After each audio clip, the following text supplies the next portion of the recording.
Patrick Curley, Clinic Director at Ellie Mental Health of Woodbridge. Can you tell me about the evolution of Ellie Mental Health Woodbridge? Yes, Ellie Mental Health of Woodbridge started last August. Started with myself and three other therapists. And from there, over the course of the last 12 to 14 months, we have grown. We now have 18 therapists full time here. And we also have six intern therapists that are finishing their graduate degrees. It's been a wonderful experience. What is it like, talking to people who work here that, are have the similar mission? I think we have a great team that are I think our superpower, if we'd like to call it that. We have care and concern for every client that we see, and we want to provide services in this community. And that's the passion I think that drives in each and every one of us. And here at Ellie, we're able to use those powers or use those tools to achieve those goals.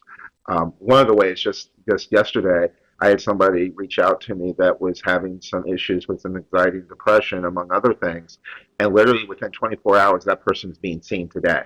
That's the speed and the access that we have been able to give to this community that has been lacking in the past with our community and different communities. Yeah, have you seen the progress expand for the positive with working with people? Oh yes, we've been able to provide new ways of working with people, new tools for working with people. We've been able to expand our group program. We now have six different groups that specialize in different versions. We have an art therapy group we're starting. We have a mindfulness group for adults. We have different social skills based groups for teens and children. So we've been able to expand not just the amount of people here, but also the services we can give in the community, which is a wonderful thing. What are some of your methods that you use to help your clients? I use, well, I work with children and teens, so that's my specialty. It's been my specialty for about 25 years now. That gives you my age a little bit. I use a lot of play therapy, and I use a lot of solution-focused and reality-based therapy. I'm not going to come in and say everything's going to be great after two sessions or after a couple of times of meeting you, because usually it takes longer than that for whatever obstacles or issues or difficulties that you have to inform. So I come in with a reality based, this is what we're going to do step by step and how we're going to work for the solutions that we need. And then we do hands-on and different play activities to give you real life concepts, not something that's just a theory, but we can actually apply it when we go to our homes or to our schools or to our communities. Yeah, with teens and kids, actually, nowadays, uh, have you seen their openness to talk uh, increase compared to past years? Yes, children and teens in this generation are much more receptive and much more open about mental health issues that they have compared to older generations like me. Um, in my generation, it was let's tough it out, let's not talk, everything will be okay, and let's just work through it. The younger generation, it's more okay, things are not going well, you're struggling with whether it be hyperactivity or anxiety, worrying too much, or lack of motivation of getting out of bed. And they're able actually to express those feelings to their parents and to their teachers and to others. And they're willing to come in and talk about those things, which makes it much more conducive for therapy. And with Ellie Mental Health Woodbridge, you expanded a lot. Can you tell me a little bit about that? Yes, well, our goal is to, our mission to begin with, when you first met us and when we first started, was to make mental health accessible Yeah. to everybody in the area. That is still our mission, and that's part of the expansion. Is that if we double our size here, we have doubled the amount of services that we can provide and to double the amount of clients, which is a wonderful thing. And we're not stopping here. We plan to, in the spring, expand into Manassas and continue our quest for that mission to, service the Northern Virginia area. And I will tell you that we talk about being in Woodbridge, but we get people from Gainesville, we get people from Alexandria, we get people from Lorton, we get people from Fredericksburg that will come to see us. So yes, we're here located in Woodbridge, but it's more of a Northern Virginia area along with Prince William County. So that's our continued goal, is to figure out ways to make mental health accessible. Another way we did that is with our intern program. with BCU and George Mason, we have 6 interns that are learning how to provide mental health therapy under the supervision of licensed people. We, over this past year and a half, will have helped 10 new therapists be able to go into the field and provide services. Again, that's making mental health accessible in a different way, but those 10 therapists within the next year, they're now helping out the community as well. What is it like working with Ellie Mental Health to get your mission uh, amplified? It to amplify it, or just working with Ellie Mental Health, it's a joy. It's an absolute joy. I come to work on Mondays and I'm smiling.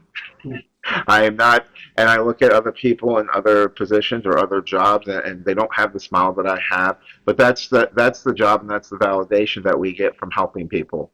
And each day that I come here is more of I call it a bonus or a gift that I have in being able to help people, and going home each night and knowing who I've helped. What do you do to help your own mental health? Oh, I do a lot of different things. One thing is I turn everything off at 9 o'clock at night, meaning not just my cell phone, but work in general. I like spending time with my family from that point on. That helps me take care of myself. In other ways, I exercise just about every day, whether it's swimming or doing some cardio exercises.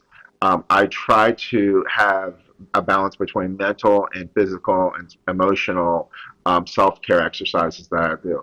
Sometimes I'll listen to music and just close my eyes and meditate with that music. So there's a lot of different ways I can do that, but I make sure that I do something on a daily basis to take my mind off the stress and the work that happens each day. Because if we don't, we're going to burn out. Yeah. And that's what we usually find. If people aren't taking care of themselves, then eventually they might be okay today, they might be okay next week, but a year or two and working in the mental health field, it's hard if you don't know how to take care of yourself. So that's one of the things that we really preach here and we try to do here. One of the reasons, like you'll see different activities that we do here as a unit. If you talked with our other teammates, we do different things to connect with each other, so we're not alone. That's a part of self-care too, is that if I have an issue, I've just had a hard therapy session with somebody, I can go ask for some support and some help. And I'm the director. And I will walk down the hallway, I'll walk into somebody's office and say, I just need you to sit there and listen to me for 5 minutes. And they will, and they'll say, is there any way, do you want feedback? Can I support you in any way? And sometimes I'll say yes, sometimes I'll just say, thank you for listening. That helped me get that out of my mind. We do more fun activities as well. If you notice our pumpkins over here, we painted pumpkins just a couple of days ago, just as a group, to do something that is non-work related, that we could just decompress and have a little bit of fun while we're sitting here at work. So those are some of the things that we try to do here to take care of ourselves. What would you say to anyone going through a tough time? I would say if you're going through a tough time, talk to somebody. Not necessarily, it doesn't have to be a therapist to begin with, but tell somebody that you love, somebody that you know, somebody that you trust what's going on. Reach out and say, I'm struggling, I need help, or I need you to sit there and listen to me. Don't try to handle it on your own. Don't try to handle it yourself. It's okay to get help. And if you get help, usually things will get better. I'm not going to guarantee that. That's my reality-based therapy coming in. I'm not saying things will magically get better and it's Disney World, but you're on the right track if you have people helping and supporting you. That would be the first step. The second step would be if you do need therapy, whether it's us or somebody else in the area, find somebody that you can go to that you're comfortable with and that you trust, and you can get the therapy that you need. How can people reach out and learn more? They can look at us through our website. They can look at us through our social networking. We're on Facebook, LinkedIn, Google Business. But if you go and you look at Ellie Mental Health, our website, you certainly can find all of us and all of our pictures and see who specializes in what areas and who you might feel comfortable with if you wanted to come and see us for therapy. If you don't necessarily want to see us or we're not the right fit, we will actually, and this is something that we do with everybody, we will help you find the right fit.